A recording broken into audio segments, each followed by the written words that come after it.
dhe me benzinë. Çmimi I naftës jo vetëm që është rritur, por parashikohet që të rritet edhe më tutje. Për këtë arsye ne kemi vendosur në lëvizje bordin e transparencës, çka e kemi përdorur siç mund ta mbani mend edhe më parë, dhe po ashtu kemi marrë edhe një vendim që për çdo ditë kur çmimi do të kërcej mbi tavanin e 220 lekëve,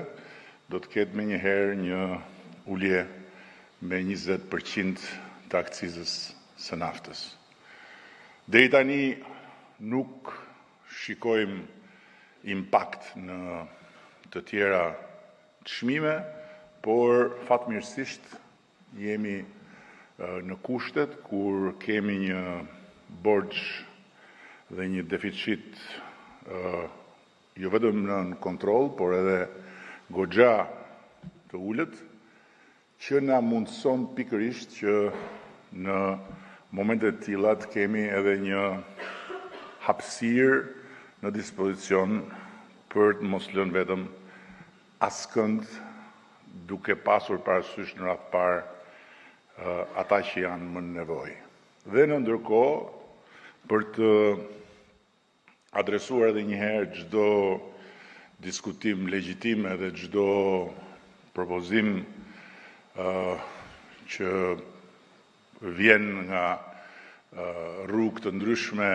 në Mexhelisin publik, ne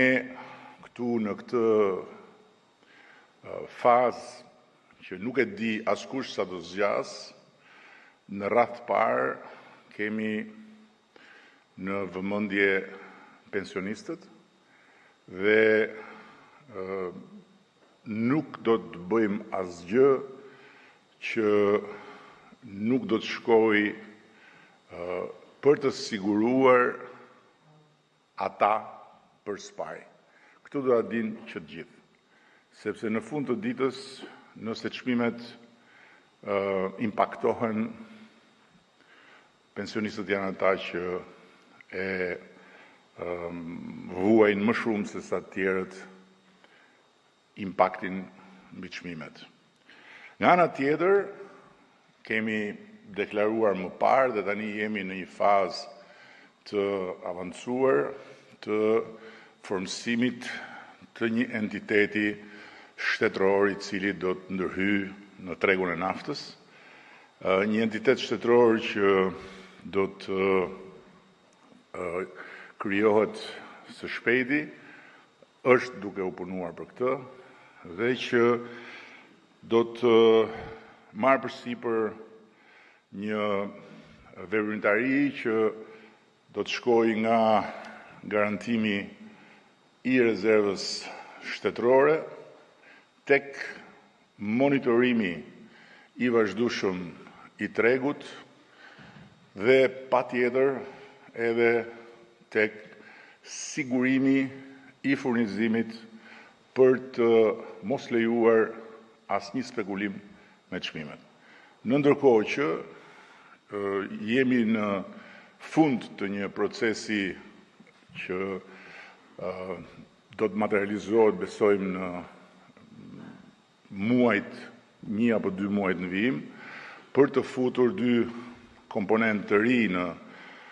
monitorimin e tregut naftës, që do të sjellin, jemi të bindur, rezultate të shpejta edhe në aspektin e evazionit dhe të kontrabandës së naftës, e cila vazhdon të jetë prezente në sektor. Njëri është produkti I kompanisë publike Alp Trace për një ngjyrim të një niveli krejt tjetër të naftës, dhe tjetri është një tjetër produkt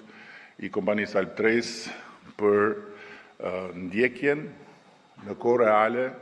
të gjithë qarkullimit